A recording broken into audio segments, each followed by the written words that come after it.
It is 6 o'clock on November 19th, 2020. This is the regular meeting for the Vernon Hills Park District Board of Commissioners. We are in session. Roll call, please. Commissioner Kessler? Here. Commissioner Robbins? Here. Commissioner Moline? Here. President Dorhofer? Here. If we could all stand for the Pledge of Allegiance, please. I pledge allegiance to the flag of the United States of America and to the republic for which it stands, one nation, under God, indivisible, with liberty and justice for all. The first item on the agenda this evening is the swearing in of Commissioner Carol Sente. Carol, could you please come to the podium, please? Right there. You're going to look at me. Okay, can I take this off? You can take it off if you'd like. Yeah. We're going to get some photos too here. So, okay, so I need your right hand, please. I, Carol Sente, I, Carol Sente, do solemnly swear and affirm do solemnly swear and affirm that I will support the Constitution of the United States that I will support the Constitution of the United States and the Constitution of the State of Illinois, and the Constitution of the State of Illinois, and that I will faithfully discharge the duties and I will faithfully discharge the duties of the Office of Park District Commissioner of the Office of Park District Commissioner to the best of my ability. to the best of my ability. Congratulations. Can we make sure that mic is on, please? Make sure the mic I'd like is to on. invite Senator Adrian Johnson to the podium for a presentation, please. Stay there, Carol. Stay there, Carol. Thank you, President. Thank you, President. Good evening to everyone. Commissioners, thanks for having me here. Carol, I just wanted to come here. Carol is a really great friend, but the reason why I'm here and presenting her with the certificate is because typically when you're appointed, you don't get a certificate, right? It's when you were elected, so all of you've received a certificate when you were elected. But then you were my representative for nearly 9 years. And I want to make sure you're recognized for that. And so, I want to present you with an official certificate, my first certificate as a state senator. To Carol Sente, congratulations on being sworn into the Vernon Hills Park District Board. Your lifelong commitment to parks, park districts, and recreation is recognized and appreciated. Thank you for all that you do and all that you're going to do for us in the future. Congratulations.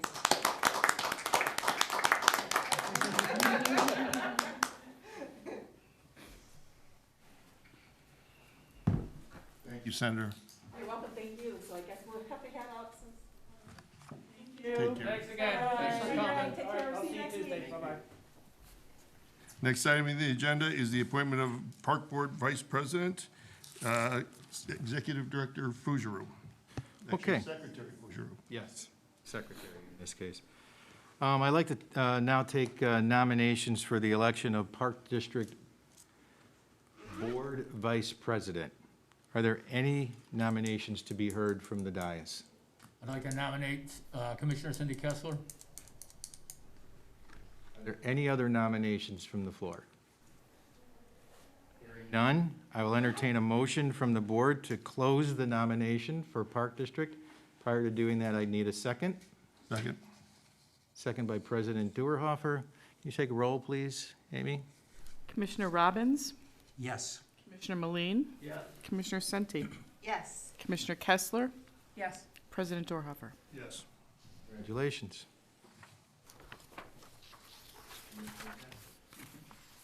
Next item on the agenda is the omnibus vote agenda. Items under the omnibus vote agenda are considered routine and/or non-controversial and will be approved by one motion. If a separate vote on any one item is desired, it will be pulled from the omnibus vote agenda and voted on separately.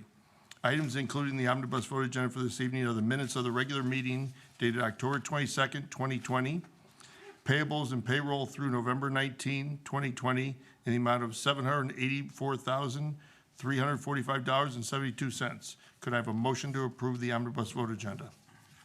So moved. Second? Second. Roll call. Commissioner Kessler? Yes. Commissioner Robbins?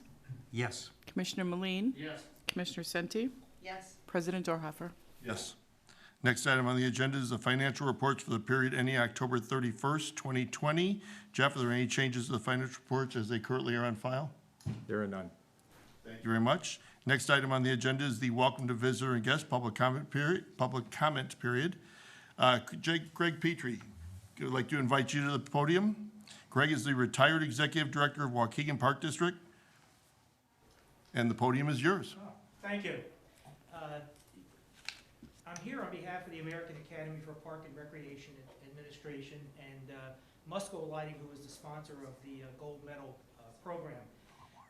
We are here today to present the Gold Medal finalist plaque to you officially. The Gold Medal Award is the most coveted award in the park and recreation profession, which honors agencies and communities throughout the United States that exceed industry standards and who have established a high standard in delivering park and recreation services to its community. The Gold Medal finalist winners measure the impact and benefit of their services while addressing the community needs through involvement of citizens, staff, and elected officials as yourself into the planning process. Your district, the Vernon Hills Park District, is a terrific district. I've been in Illinois for 40 years and worked with Carl Hartman and Larry, and you got a terrific director now with Jeff. All of your staff has demonstrated excellent service to its citizens and in addressing conservation, social equity, health, and wellness. You also have demonstrated throughout this evaluation process an excellence in long-range planning and putting your strategic plan and future visions into place each year. You also have created an innovative culture that has become a habit at the Vernon Hills Park District. I always like to say there's a tremendous amount of consistency and constancy in these gold medal agencies. You know, you're doing the right thing over and over and consistently over and over and over again. And it's that constancy and consistency day to day with your staff that delivers high quality service, and again the leadership with the board and your executive director has allowed you to have some outstanding accomplishments over the years, and we applaud and congratulate you for it. Just to tell you a little bit about the Academy for Park and Recreation Administration, it's the governing organization for the Gold Medal program, and it consists of the top 125 distinguished practitioners and scholars in the field who are committed to the advancement of park and recreation in the park and recreation industry. We have our roots in the desire to advance knowledge, encourage scholarly efforts, and provide services to advance the profession. We also embrace a can-do, let's raise the bar. You're going for the gold. I encourage you to go for the gold next year. Don't give up. Try it again. And as I was told in Waukegan, now that you won the gold, you're going to go for the platinum. Platinum doesn't exist, but that's the kind of agency you have, and I know with Jeff and your board, you're all going to continue to move it to the top as far as you can go. The Vernon Hills Park District certainly truly represents the best of the best. Since this award program began in 1965, there have been over 275 agencies named as a gold medal finalist, and there have only been 64 grand plaque gold medal agencies awarded over the years. And that's out of 8,000 park and recreation agencies throughout the country. So you can see, out of 8,000, you've made a very select group, and you've done it several times over. And again, don't give up. I encourage you to keep trying. So, who would you like to have come up and accept this? All right. On October 27th, there was a virtual awards presentation program. I encourage you to go online, and maybe we could get away from the Podium? Yeah. yeah. Yeah, I got it. Go online and take a look at it. It was a really good program that was done virtually. It'll give you a lot of good ideas. Here, you take this. Or you want to? Yeah, let's do it, make it illegal. Yep. High standards. Stay there a second. Lost mine. Okay. Okay. I was saying, the program that's online will give you a lot of good ideas, because they had some short snippets from what other park districts did, and then, of course, everyone shares applications and their videos, and I'm sure Jeff's gonna continue to try again, and I encourage you. I don't know, we'll see. We'll see, it's up to you all. But anyway, again, I've been associated with I've known Jeff, when I started in Park Ridge, that was 35 years, almost 40 years ago. We've known each other. He's a life, like I said, we don't have a job, we don't have a career, we have a lifestyle. And Jeff's been a friend and a mentor and a great professional to work with over the years. And so I've known a lot of you board members, and Carol is an architect and State Center has been very helpful. So you all have a tremendous agency, so keep up the great work, and anything I can do to help you, certainly we'd be glad to help. Appreciate it. So, yes, the new way of shaking hands. Appreciate it. Okay. Thank you. Thanks, Greg. Jeff, do you want to take a picture with your, Want to do it Board? for the whole board? yeah, Mhm. sure. You want to, you gonna kind of, We could space out, so I could just stand in the back there. you gonna stand behind there, Dave, like where you would normally, and I'll get a kind of a group shot here? You all probably got to stand. I know. Hopefully you can get this, Ben. You got this? Yeah. I'm smiling like it matters. Yeah, me You and me too. both. They'll see it in our eyes. Let me get one this way. That's the way I feel. Okay? All right, terrific. Thank you. Thank you. Good seeing you. Thank you. Thank you, Greg.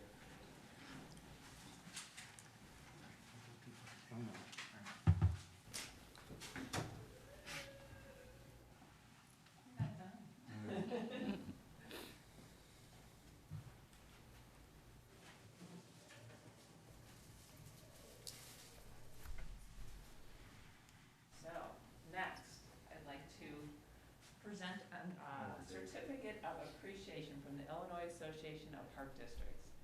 Be it known to all persons that the Illinois, I know, it got small, the writing. Be it known to all persons that the Illinois Association of Park Districts did duly present to David Dorhofer 15-year Board Member Service Anniversary Award. This certificate of appreciation in recognition of outstanding contribution, community leadership, and service to advance parks, recreation, and conservation in the state of Illinois as a member of the member of Vernon Hills Park District on the 12th day of November 2020. Congratulations, David. You have given so much of your heart and soul to this position, and we so appreciate it. Thank you, man. Appreciate it. Me too.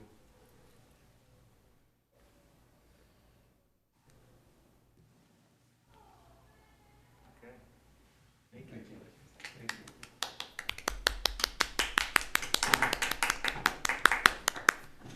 Seems like just yesterday.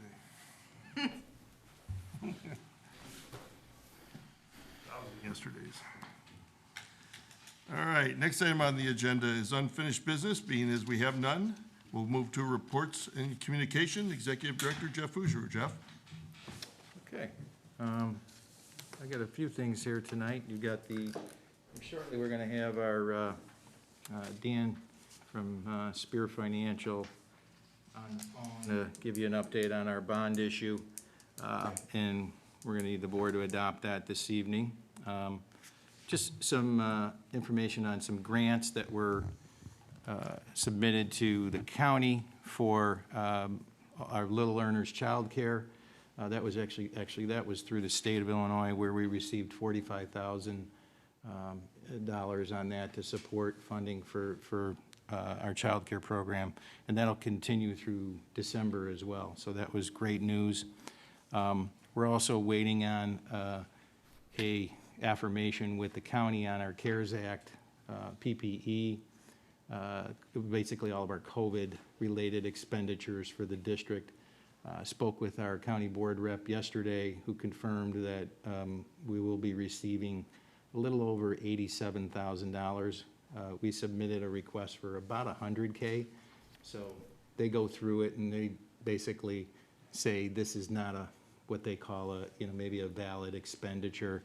And then we're also still waiting on, we submitted a grant for a little over $200,000 on our child care e-learning program that we're doing at Hawthorne 73. So we're waiting on a response on that. You have before you too the Truth and Taxation resolution tonight. Just want to just remind the board that what is being presented tonight is a percent of under 5%. It's like 4.7% in terms of our levy ask and increase. So there's no need for us to do a truth and taxation public hearing. You would only be required to do that if your levy ask was higher than 5%. So we'll be under that. You have a conduct ordinance request tonight, and that's coming from our Parks Department. The background on that is just that we've had some I'll just call them off-road type of paths that have been, man-made paths that have been put in place in a few of our parks, and they're not really safe because there's a lot of invasive brush that goes through some of these paths, and they're hard for us to maintain. So it's just an amendment that we're asking the board to adopt so that our Parks Department can kind of keep better care on that. Obviously, we're going into you've heard, we're going into Tier 3 beginning tomorrow. And so the Sullivan Center will be closed until further notice. We will continue to operate our preschool program in the facility. So that'll be like a 9 to noon on the days that school is in session. And so we will have at least one staff member in the building to facilitate those parents. We're still running our child care program over at Little Learners at Lakeview. That'll still continue, and then our PALS program will also continue. But beyond that, in terms of programming, there's not a lot much more that we're gonna be able to do per the, subject to the recent mitigation efforts. Our Parks Department, all the seasonal park restrooms are closed. We do have portable facilities at both Deer Path. The Kids Castle Playground restroom is closed, but we put a portable restroom right outside the pickleball courts off the parking lot there at Deer Path. Hawthorne Melody has a restroom, Grosse Pointe, Hartman, and Century Park Boat Dock. We also will be closing the Century Park Pavilion restroom, but we'll have another portable restroom outside of that area, which will be set up as we get into the winter season for our sled hill and our ice skating. We're still planning to open those, weather permitted, we'll open those amenities. There's some really good information, I think, in terms of environmental news that the park's doing. We just had a pumpkin disposal that we collected quite a few pumpkins on that. James has worked with the USDA on a grant with a composting soil, so we got delivered 40 cubic yards of some composted soils, and the great thing with that was a lot of our gardeners that are out there helped us disperse and spread that, so that was a really nice thing. It's great for soil. One thing we've heard from some of our gardeners, especially over at the Indian Wood site, is they're having a little trouble with some of their vegetation and plants growing, and so we feel like this mixture of new soil will really help a lot with that. Our solar panel, there's some information in there that James provided. We're still just not fully through that first month, but through at least what we've initiated so far, I think he gave me a number about $200 to $250 of savings. Again, we're still on pace that once we get the monthly bills through the end of the year, we had projected an annual savings of about $5,000. So we feel very confident that we'll be able to reach that goal. We had a Halloween event with our Trunk and Treat event, which was all vehicles coming through the Sullivan and Aquatic Center lot. We serviced a little over 400 cars with that. So that was in lieu of our Fall Fest, but that was a really nice event. Can't say enough about our PAL Safe Center program. I visit that frequently. I was there this morning. Now it's fully staffed by Park District employees, and we don't have any assistance from the school district other than they let us use the facility. And it's just remarkable to me to see how the interaction of our recreation staff and what they're doing with these young kids. It's really a great thing, and I'm happy if anybody ever wants to, meet me there and take a walk around and see what they do. It's really a great program that that's taken place, and again, I thank District 73. Our winter program guide today went completely digital, so obviously I think I brought that up to the board last month to share with you. We're not doing any printed materials anymore because it's forever changing. We just, obviously with what happened just a couple days ago, it gives our staff the ability to just make updates as needed or cancel things, or, if we come up with another program that we can put in, it just really helps us a lot with just getting the correct message out to all of our customers. We did a recent program survey. I'll share those results with the board. Cheryl put that together, and there's some good, there's some good information. There's still a lot of angst with people about getting involved physically and, coming to our programs live. A lot of, probably, I think the number was close to 70% that still prefer to do things virtually. So we're, obviously working with our recreation team to try and introduce that. I know Lacey's going to be introducing a lot of programs at Lakeview in that respect now, doing a lot more virtual classes instead of the Group X classes. So, anything we can do with that, we're continuing to try that. We've got a personal training Black Friday special that's going out. That's, coming up next week that we're looking to do that. That's 6 30-minute sessions for $99. So we're still allowed to do the one-on-one personal trainings at Lakeview. We're still allowed to have 25% capacity. What that means for us at Lakeview is about 20 people in the building, and that would be in the cardio / free weight area. We haven't seen, typically, and in our volume, we haven't seen more than that come in on an hour. So we'll monitor that. If we find we start to exceed that, then we'll have to go to a reservation system. Lap swimming will be open. We'll be able to create more hours because we had to cancel swim team and swim lessons. So that opens up our lap lanes, and our membership will probably be happy with that. We're going to continue to keep our locker rooms open. We're just going to encourage people that they can still lap swim, and then they can shower, and then they can leave. The guidance provides just documentation of that they suggest you close them, and we just received information today from IDPH in consultation with IEPD staff that you can open your locker rooms if you're just having people come through, shower, get in the pool, get out.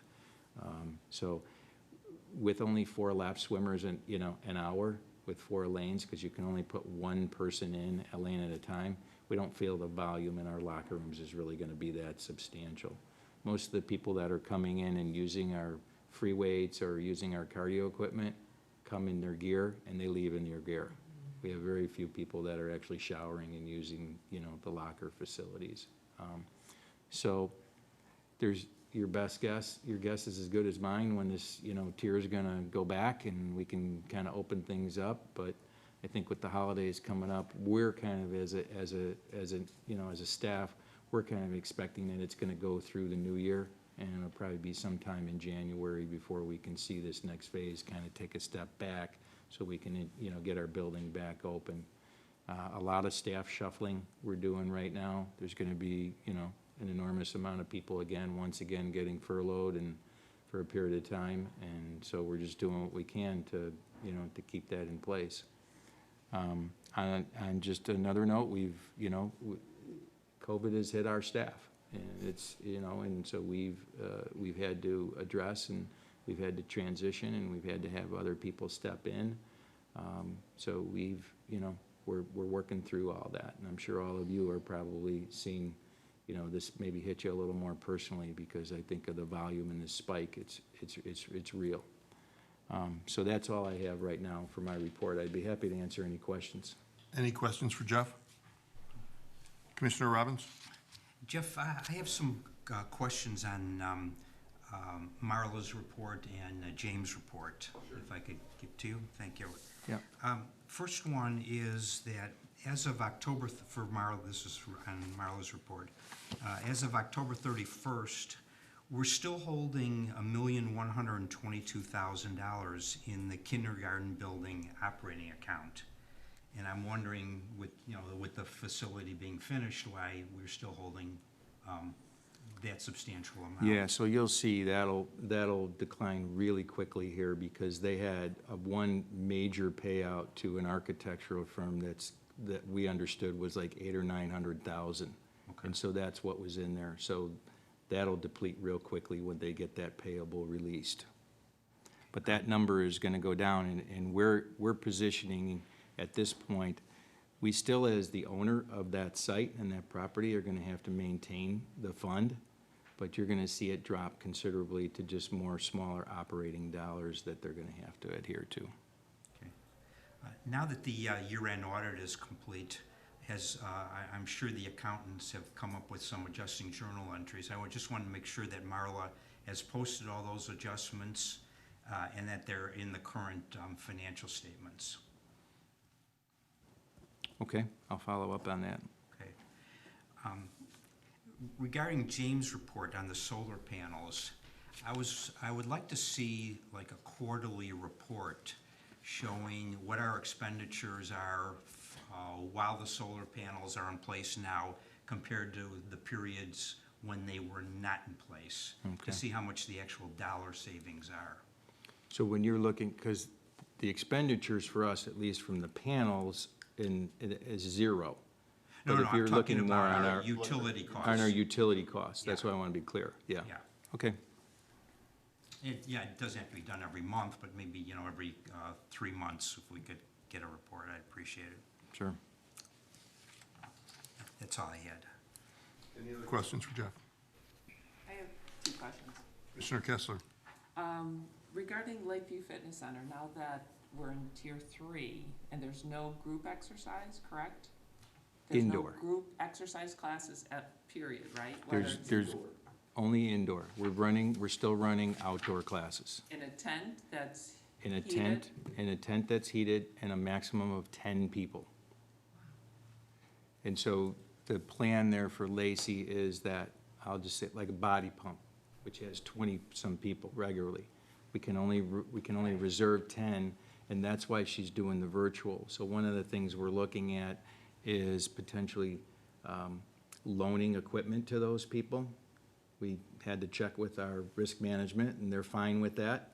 We're gonna charge a fee for that, so that people can then, if she can take another 10 or 12 people that still wanna participate, she can do that class, and then they can do it from their homes, and we can still keep people's membership active, because that's what we don't wanna lose people because of the limitation of the amount. So she's working on those classes, more virtual too. I would be curious what the numbers are of people attending the group classes versus just coming in. I have a feeling there's going to be a decline in the next few months, and just making sure we're hopefully not losing too much. I know it's a service that we're trying to give those that really want it come in, but just trying to balance that a little bit. Yeah, the weather's been pretty good, so we've been getting a pretty good amount of people in Group X. Granted, when it starts getting really cold or the snow comes, then we gotta take the tent down. Right, so then we're just relying So on then you're people who come in. virtual. You're gonna do a lot of virtual. Right, Which we've set up now, like Ann runs a program. We have 70 people in her classes, and they pay for that. So she's got instructors getting prepared to do more virtual classes so that we can continue to keep people's membership active, so they feel like at least they're, formatively paying whatever they're being charged, that they're still gonna get, some kind of benefit from I that. think that's great. But I think in terms of your other point, Cindy, yes, I mean, if we start to see the numbers really decline on a consistent basis, I think first and foremost, we're gonna have to look at cutting out, operational hours. We've seen clubs already that have completely stopped doing weekend hours, and they're just going Monday through Friday. they're doing limited hours, 7 to 7. We're open 13 hours a day right now, so, and then we're open on Saturdays, but And it would be nice to know when they're coming and trying to figure Exactly, that out. at the peak Yes, times, yeah. yes. I know you're on top of it, I Yeah. just No, wanna it's fine. have that concern. The other question I had was with the flyer, the brochure being all virtual, Mhm. how do we reach those? I assume there's some in our community that are not on the computer and not seeing that. Is there anything we're doing for those? I understand the reason, and I agree that it's such a waste of paper for the majority of people. Is there anything to get that information out to those? Well, initially, before we did, we sent a postcard, just like we would to any resident, and that postcard basically told people, this is where you can go, everything's gonna be digital beginning today. And so we'll do that again with our next publication. Other than just, we can't get every household, obviously, because we're not doing the print ad. And so that was a question we decided, do we wanna spend 15 grand to do a publication and mail it when everything is so it's like every day, it seems No, like. I So I don't know agree how. with the philosophy Yeah. of going virtual for many reasons, just the trees How that do it we takes to print them. But I guess I'm just wondering if there's any other way to be able to reach those, to notify us that they don't have access to a computer, and we could do maybe a short little monthly mailing of what's happening to those people. I don't know what the population is that might be missing it, and how many of them would want it. Yeah, I think. Sorry, I'm just kinda. No, I know, I don't know how How do you identify them? how do I our means of pushing it out through our constant contact list, which is about 11,000 people. Now, that's not all residents. We have people that sign up. They could live in the areas. The village assists us through their social media means. So whenever we have program updates and even our brochure, they'll put it out for us. We do send a monthly digital, basically program update to all the schools. And so that reaches, there's 4,000 kids. I don't know how many families it is, but it might be another 1,000 families there, that people that may not necessarily. Our child care, we got, volumes of lists of people that are on our lists, our Max Galaxy list. They're people that are in our programs, so we push information out to them. But now those are typically people that have our information. They've registered for a program with us already. So it's trying to get to that nucleus of the people that may not know, or may not, in this case, may not have, access to a computer. Yeah, I'd like to think at this point that the average resident that's going to use a Park District program, I can hear myself mumbling. Kids and young adults are probably the primary users of our programs, and they're the most likely users of computers or other electronic means. So I wouldn't think that we would be missing a ton of users. I mean, especially in the last 6 months with everything going virtual, even people that probably in the past weren't using any type of electronic method of communicating, they've either figured it out by going to the library, I know the libraries are closed now, but, or on their phone, they finally learned how to use it. So I think, personally, I think we're probably catching a large chunk, a much larger chunk than we used to. The majority are receiving it. I guess I don't know how many aren't, and if that is a Yeah, maybe, concern. is there a way, Jeff, that, in a low-cost way, we can kind of get an idea? I mean, Check with our team, with our yeah, I mean, marketing the team. hard part I is don't- with the pandemic, then you're dealing with the fact that the numbers will be swayed just from what's going on over the last 6 months. Otherwise, you could kind of compare, well, since we went to electronic only, did our numbers go up, down, or stay the same? But I don't think those would be valid numbers under the current circumstances. I think over the next 2 or 3 years, we probably want to keep track of that to some degree and see if there's any meaningful difference between 2 years ago when we were spitting it out on paper and a year from now when we're only electronic. That might be a valid, Well, I think when some when valid data points. when we've always done our community survey, we always ask the question, what's your, basically what your priority means of receiving information from the park district, and it's usually 70 to 80% of the people want to see the publication. That's what they look for. And so now that we're not doing that, it makes sense for us to look at, just the measuring, but what we're finding is there's just, through this recent program survey, is there's a lot of people that just, they don't want to register for anything unless it's virtual. And that's a tough thing for us in this point, but it's a very common thing.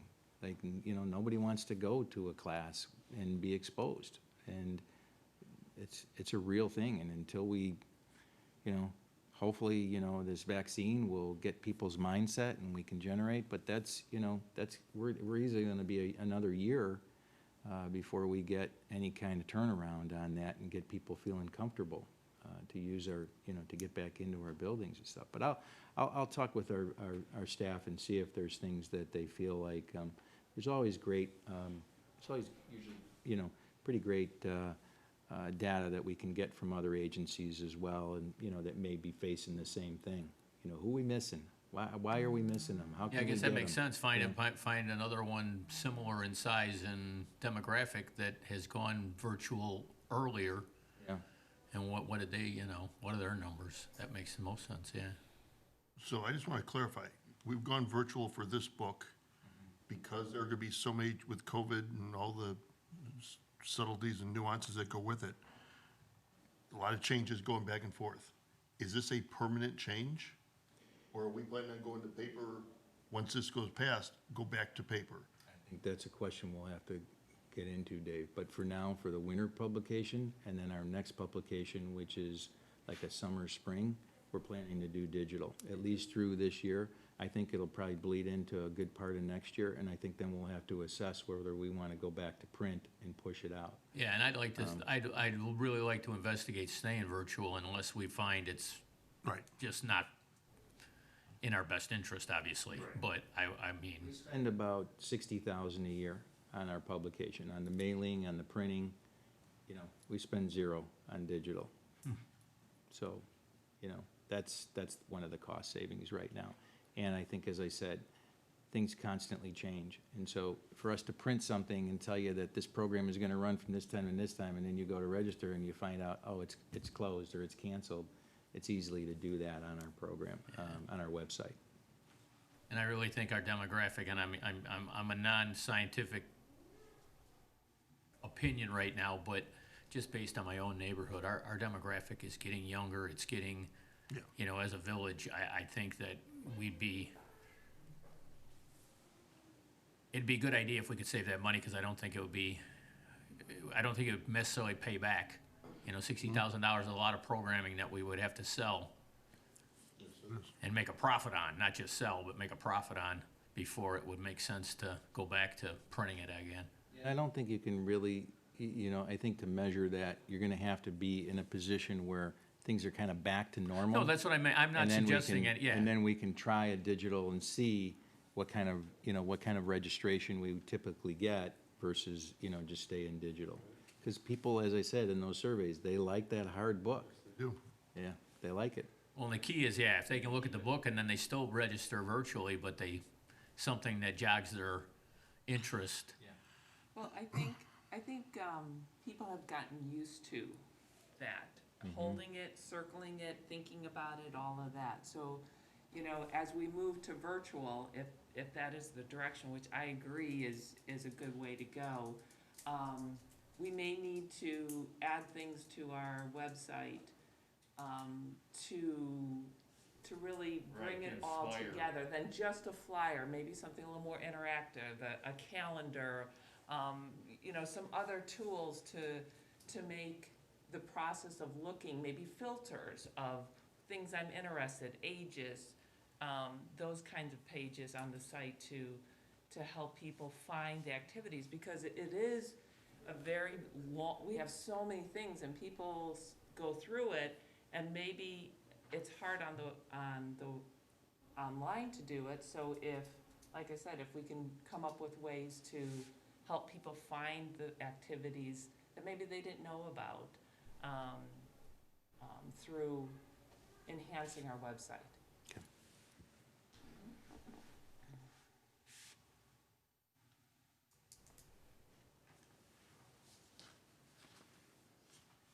Any other questions for Jeff? Just one quick question. When you mentioned the Black Friday sale about the personal training, and then you said everything is outdoor, is that, for the public to know, is that going to be, can that be indoor because it's limited and by reservation, or is that all virtual, or is it in the tent? The personal training? Yes. Personal training is one-on-one, and you can Yes. be inside the building. That's what I thought. You yeah. can be inside Yeah. for that. Okay. So we can use 3 of our trainers at a time, and they space out so they have individual locations throughout the building where they can take clients. Yeah. But a mask must be worn at all times. Yes. From now on, yeah. Thank you. Thank you. Any other questions? Next item on the agenda is Commissioner Committee reports and communication. Being there's none, board correspondence, we have none. We'll move to new business. Spear Financial is going to be available for the presentation via telephone. Who are we going to contact? Dan from Spear, so I'm gonna get him on the phone. Okay. We chose to have him not come live because we had a lot of people here and I didn't wanna, get a little overboard. So just backing up, you have the content on the bond sale took place yesterday. And so you can see the results from that in front of you. Where if I have a copy, I think I got it here, Amy. And so Dan will walk us through that. I'll get him on the microphone overhead, so if you have any questions on anything.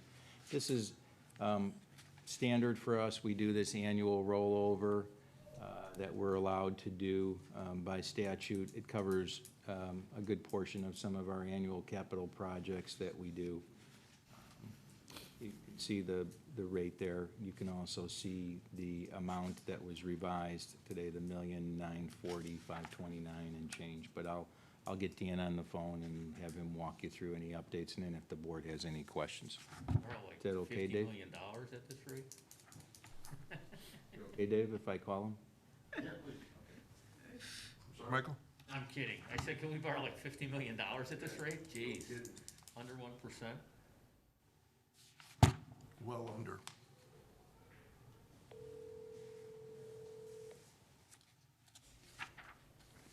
Microphone closer. Dan Forbes. Hi, Dan, it's Jeff Fougeroux. Hey, Jeff, how are you? I'm good. We haven't talked in a while. Yeah, well, we're here, you're live at our board meeting, so all of our commissioners and our assistant Amy were present, and so I am gonna turn the floor over to you to give us an update and some background for the board to adopt this bond sale tonight. Sure, appreciate it. Do you have a copy of the Spear recommendation letter, the packet that Aaron sent around? Yes, we do.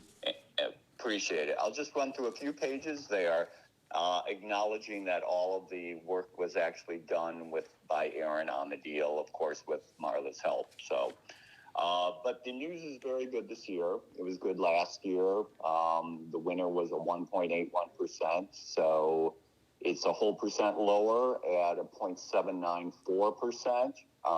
The winner this year was Piper Sandler from New York, and it was very interesting that they bid this year because they're picking and choosing just a few deals that they see as excellent credits here in Illinois. And for whatever reason, they are an underwriting firm. They are not a bank.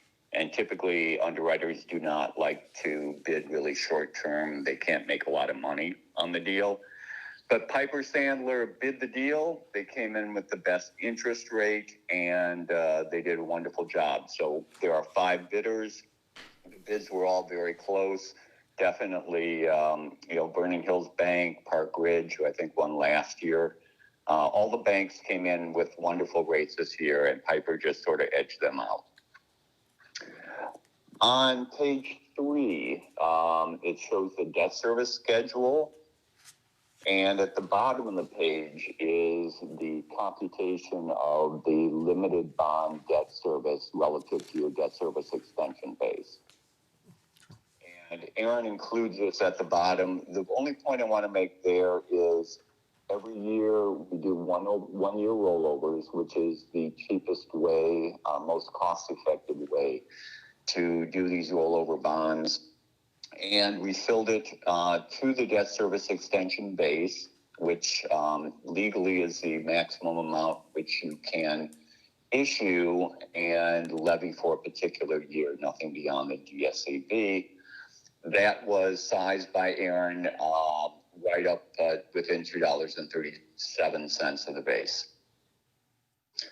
So you're not leaving any money on the table. Page 4, is the pricing summary. And the reason that's included here is when an underwriter bids a deal, they do it a little bit differently.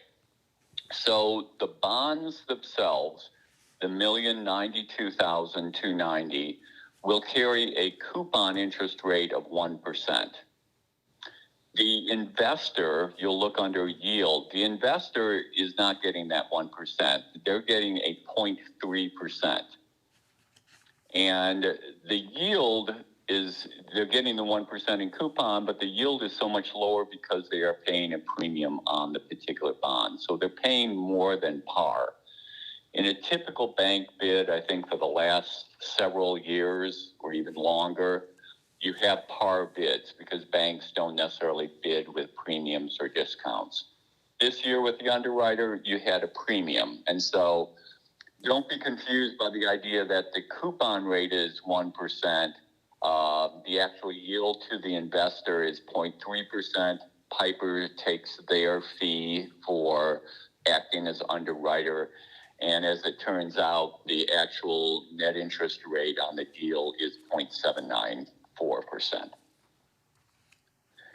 Page 5 is the last page I'll run through. This is always kind of the critical page. It's the page entitled Final Cost of Issuance, Allocation of Proceeds. So as we do every year, we make sure we're very upfront about what the cost of issuance. So that is the first use of the proceeds of the bonds for cost of issuance, $12,500. The second major use is to pay the December debt service payments on your outstanding alternate revenue bonds.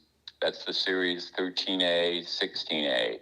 Those two December payments total $573,425.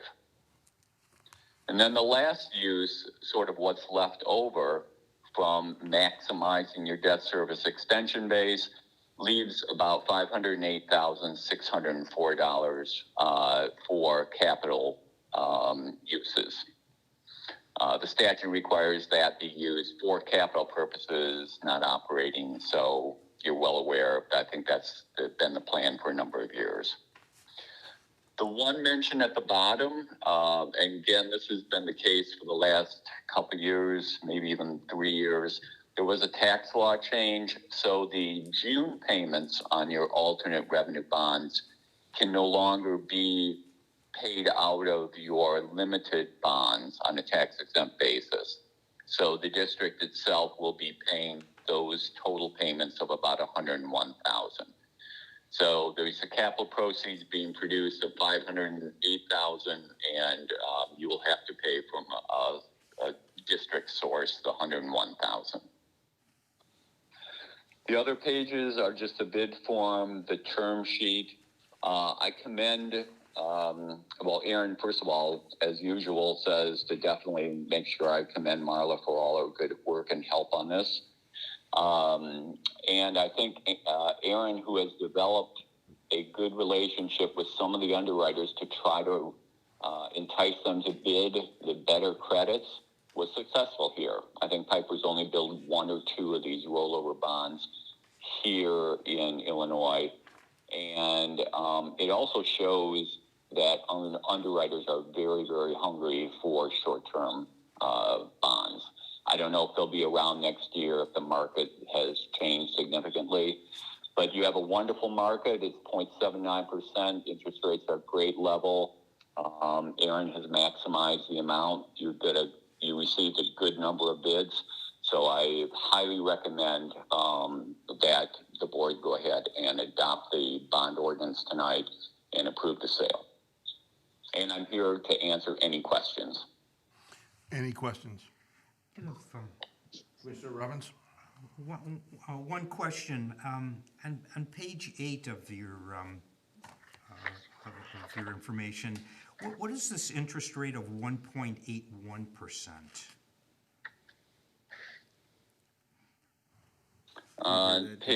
Page 8, the question from Commissioner Robbins was, what's the interest rate of 1.81%? 1%. And that is what's the schedule, the name of the schedule that you're looking at? Because my page 8 in the packet puts me in the final term sheet. Yeah, it just says registered number 1. It's the General Obligation Limited Tax Park Bond Series 2020. Maturity date December 1st, 2021.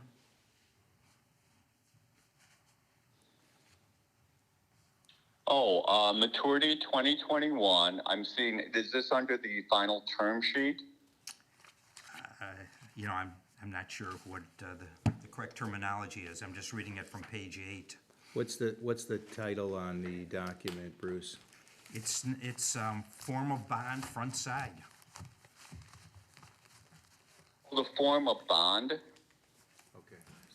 Okay. So that is the actual bond ordinance itself. Yeah. That you have the question of. I do not have a copy of the bond ordinance, but I'm a former bond counsel.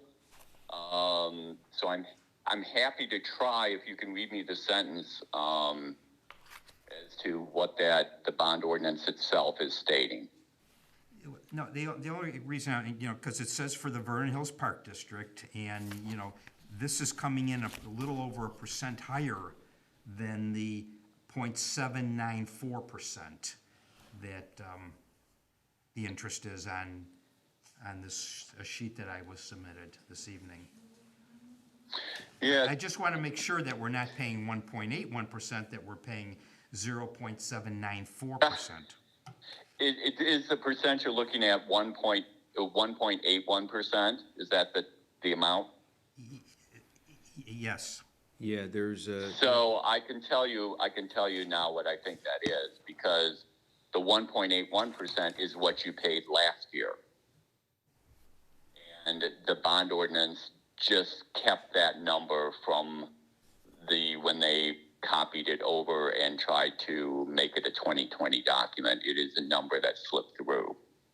Okay, because this is a 2020 document. It's dated, and the maturity date is a year from now, December 1st, 2021. I just want to make sure that the interest that we're paying is proper. Yes, the interest you should be paying, the coupon interest rate on the bond should be 1%, plus this premium and all. And again, I'm only looking at the reference to last year's, and I believe it is clearly a carryover from last year. That shouldn't be correct. And may I ask which second, is it in the form of bond? Yes, it is. It is in the form of bond, Dan, yeah. So if it's in the form of bond, it is not legally binding. So the typo itself is not going to be controlling. What you need to look at is section 2, typically of the bond ordinance, where it talks about the terms of the bonds. Document, Dave, right there. What page was that on, Dan, when you say look at? I don't have a copy of the ordinance Okay. in me, but it would say details of the bonds, and would be page 1 or 2. If it's in the form of bond, it is not the specific interest rate that is at least in a typical ordinance. So what I would suggest, unfortunately, I don't have the ordinance, but I would suggest for this evening is that if you pass the ordinance, that you make sure that you are passing it with the indication that the interest rate on the bonds shall be the 1%. Or as with such numeric terms as set forth in the numbers provided by Spear Financial. If that would give you some sort of assurance.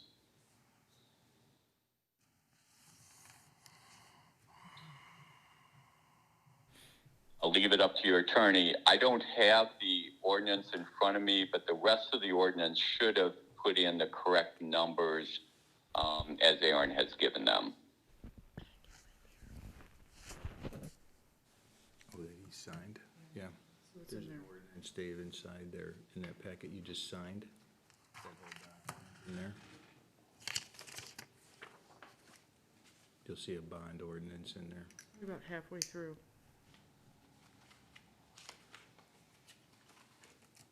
That's what you're approving tonight.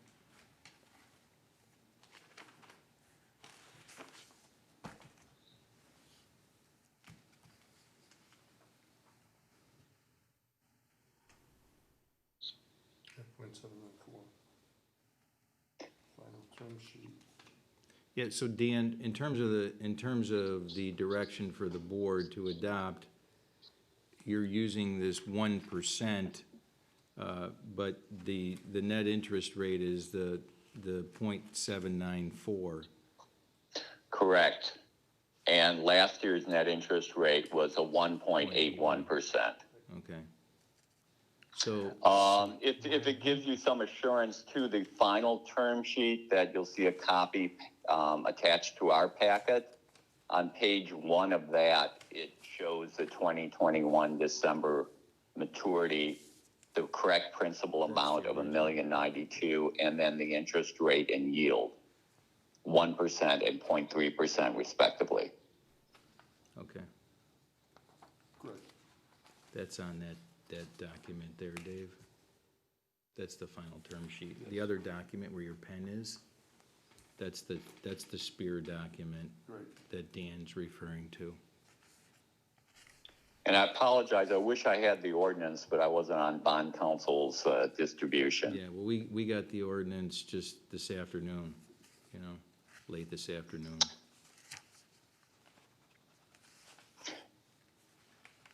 So maybe if it'll give you some comfort, again, the typo's in the bond form, so I'm not as worried about it. But if you want to have some comfort, you can cross-reference the final term sheet. And where would the final term sheet be located? You have, there it is, yeah, okay, November 19th. And is there 1% listed on there, Dave? 1%. Yeah. 1% interest rate with the 0.3 yield, okay. So in terms of direction for the board to adopt this ordinance tonight, we're gonna need a motion from a board member to, as you got there, Dave, before you, that 1%. Correct, Dan? Yes, Okay. yes. But we should also So I'm looking read, at your agenda. So yeah, there's a Yeah, whole, there's- Dave's got a script in front of him, Dave, on your script of what has to be read Right. legally. yeah, I'm sorry, but why shouldn't the interest rate instead of 1% be the 0.794%? so that goes back to what I was explaining. The 1% is what you will pay on the bonds. But we're not gonna, However, Piper is paying you a premium. So the principal amount of the bonds is $1,092,290. But at closing, Piper is going to pay you $1,094,529. Interest rate of you're paying above 0.794. par for a They're part- paying Right, below so- par. Right, so you take you're paying the 1%, but you're getting an additional premium up front, so that lowers that by the 21 basis points down to the 0.794. Okay, which in turn gets you that increase of additional monies from the 1092 to the 1094. Yes. Okay, Yeah, it's unusual I didn't want to get into, overkill on it, but it's very unusual you would get a premium, but because you have an underwriter winning the deal, this is how they typically bid bonds. Your alternates, for example, were probably priced with a premium or a discount. so Dave, you have a motion there in your script. Yeah. It has the bond ordinance, it has the total amount of money, the 109,4,529.19, For Series 2020. Series 2020, at a rate of 0.794%. It should read as at a net interest rate. Net interest rate of the 0.794%, okay. Correct. So that would be the correct motion. Yes, that would be on top of the actual bond ordinance, which is in the agenda. There's all of those, the big long title that bond counsel would want you to read. Yes, we have that included in Dave's script. Okay, good. If there's any other questions for Dan, if anybody has.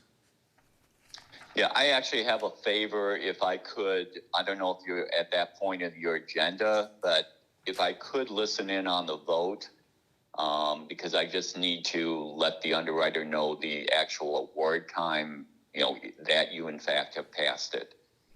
They, for SEC purposes, have to note the award time when it's passed. Is everybody comfortable? I mean, do you have questions, other questions? I mean, there's a lot of stuff going on, and I just want to make sure you're all comfortable with, and that's, ask Dan while we got him. Yeah, please make sure. I'm very comfortable with the numbers and the way it was put together, and I'm more than happy to answer any questions you may have. I wish the bond counsel had not put a typo in the bond form, but that's not going to be fatal.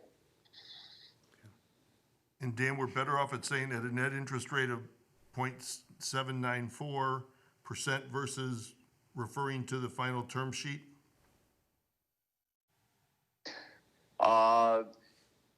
You can say the net interest rate of the 0.794%, according to the terms as set forth in the final term sheet. If you want to use kind of a belt and suspenders, I think that's probably a good way to approach it. According to the net terms of the term sheet, Of the final term sheet. final term sheet.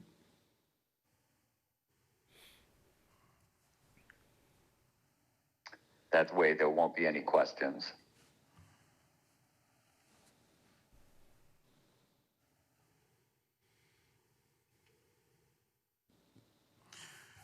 All right. Everybody comfortable? All right. Thank you. Thanks. We're gonna let you listen in, Dan. Appreciate it. I appreciate that very much. May I have a motion to approve bond ordinance 5-20, an ordinance providing for the issue of approximately $1,094,529.19 general obligation limited tax park bonds, Series 2020, at a net interest rate of 0.794% in accordance with the net terms in the final term sheet of the district for the payment of land condemned or purchased for parks, for the buildings, maintaining, improving, and protecting of the same, and the existing land and facilities of the district, to provide the revenue source for the payment of the certain outstanding bonds of the district, and for the payment of the expenses incident thereto, provided for the levy of a direct annual tax to pay the principal and interest on the bonds, and authorizing the sale of bonds to the purchaser therefore. so sorry to interrupt, but I just want to make sure that the amount in the beginning of that motion had the correct principal amount of the bonds, which is $1,092,290. No, it did not. It should not say the $1,094,529 because that is what is being paid. That is not the par amount of the bonds. That's not what we're gonna pay back. Okay. So we can, you'll need to just retract that initial motion, Dave, in the beginning in terms of the actual, Yeah. We're gonna cancel that motion. No second? No motion, no second? I didn't know we were done. We're done. So moved. No second? No second? Then we will retract that motion and restate it as follows.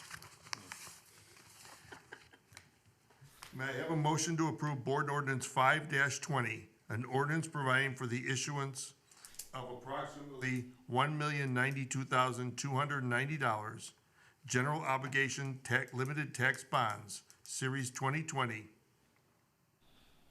at a net interest rate of 0.794%, accordance with the net terms of the final term sheet of the district for the payment of land condemned or purchased for the parks, for the building, maintaining, improving, and protecting of the same, and the existing land and facilities of the district, to provide the revenue source for the payment of certain outstanding bonds of the district, and for the payment of the expenses incident thereto, provided for the levy of a direct annual tax to pay the principal and interest on the bonds, and authorizing the sale of the bonds to the purchaser thereof. So moved. Second, Second. discussion. Actually, I have one quick question. Yeah. Why is the word approximate with the dollar amount? It is the correct, you're absolutely correct that it should not be approximate, but when they gave you the first bond ordinance for the agenda, they should have deleted the word approximate because it is in fact the number that you just read. It's not going to change. So your point is very well taken. It is a word that bond counsel should have taken out when they did the final ordinance. Does it materially affect what we're doing? Does it materially affect what we're doing right now? No. Well, then let's just move on. I do want to just make sure I answer the question Yeah, I'm that. sorry, I didn't hear it the amount was first not time. It was moved. not being, Yeah. just, It just seems odd to me. Any further discussion? Roll call. Commissioner Senti, Yes. Commissioner Robbins, Yes. Commissioner Moline, yes. Commissioner Kessler, Yes. President Dorhofer. Yes, the motion is approved at 7:09 PM. Thank you so much. And I apologize. I wish I had the bond ordinance, but I will make sure I work with Aaron tomorrow to make sure these are corrected. And you did pass the correct, I did hear what was, and what's in the record tonight for the minutes. I'll make sure bond counsel corrects it accordingly. Thank you very much. Thank you all. Take care. Bye. Next item on the agenda, Resolution 7-20, Truth in Taxation.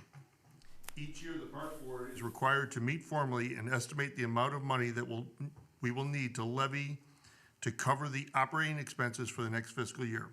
At tonight's meeting, the board will vote on Resolution 7-20 to levy an estimated $4,066,000 in property taxes, less debt service and special recreation taxes in December of 2020. This estimate represents a 4.77% increase over the 2019 tax levy. The 4.77 increase is based on an estimate for the 2020 tax year EAV, equalized assessed value, and will be reduced based on the actual EAV before any tax dollars are extended. The levy increase is based on the rising cost of living, an increase in Park District residents, and the expansion and improvements of Park District facilities. Vernon Hills Park District continues to provide the lowest tax rate out of all Lake County districts. By state of Illinois statute, a truth in taxation hearing is required to be held any year that the Park Board determines that the current year's estimate levy will exceed the prior year's levy by 5% or more. Since the estimate for 2020 does not exceed the 2019 levy by more than 5%, a truth in taxation hearing will not be held this year. Could I have a motion to approve Resolution 7-20?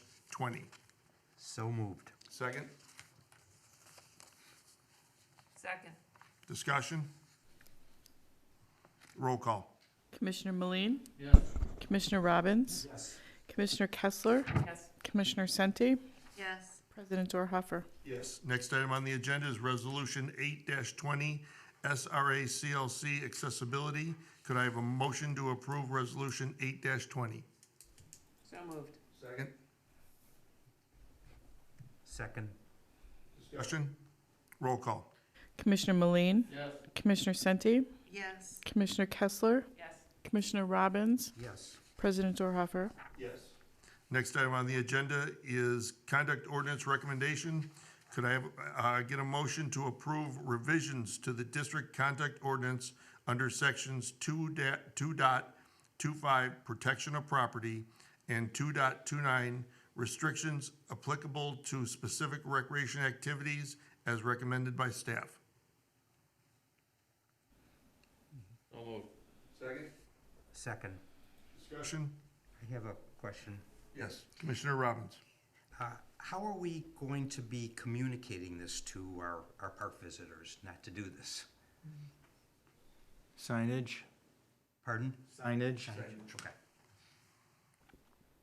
That's all you really can do. police enforcement.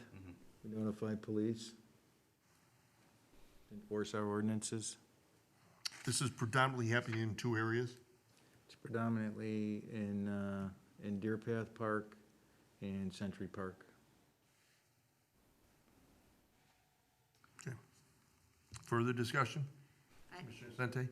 What does making their own paths mean? They're not rolling out concrete, just wearing, Yeah, there's Okay. like dirt bikes, you know, okay, kind of off-road vehicles that are creating their own paths where they shouldn't. okay. Thank you. A couple of well-placed evergreens would fix this. Thorny ones. Any further discussion? Roll call. Commissioner Robbins, Yes. Commissioner Kessler, Yes. Commissioner Senti, Yes. Commissioner Meline, Yes. President Dorhoeffer. Yes. Next item, Commissioner comments. Commissioner Meline. None tonight. Everyone stay safe and healthy. Commissioner Robbins. Yes, I'd like to welcome Carol to our board. Good to have you again with us. Like to congratulate Commissioner Kessler on her new position and Commissioner Dorhoeffer on his 15 years of service with our esteemed board. Commissioner Kessler. Well, I just want to say, I'm so glad Carol is here. I had taken her spot, and that's when I got to know you as you moved on. And I'm so glad now that you came back, and I'm on the board with you sharing this spot. So thank you, and to David for all the years you've served. Thank you. Commissioner Sente. I guess I want to say the same thing. It's kind of feels like I've come full circle, and it really feels wonderful, as if like this is my true home. Dave and I were both took the oath of office on the same day, so it's kind of interesting that on the same board meeting I'm sworn back in, and he gets his 15 years of service, but I skipped 11. So I did have the opportunity to work with Mike and Dave and Bruce and loved that, and also Jim, and now have the opportunity to work with you. But I just want to say I think this is a great park district, and I'm really looking forward to learning from you guys. Some of the things are different, so getting up to speed, and thank you to the staff and the board. And myself, welcome Commissioner Sente, welcome back. And to the residents of Vernon Hills, thank you, and have a very safe, happy, and healthy Thanksgiving, and we'll see you in December. Can I have a motion to adjourn? So moved. Second? Second. Roll call, please. Commissioner Kessler, Yes. Commissioner Maline, Yes. Commissioner Robbins, Yes. Commissioner Sente, Yes. President Dorhoeffer. Yes. We are adjourned.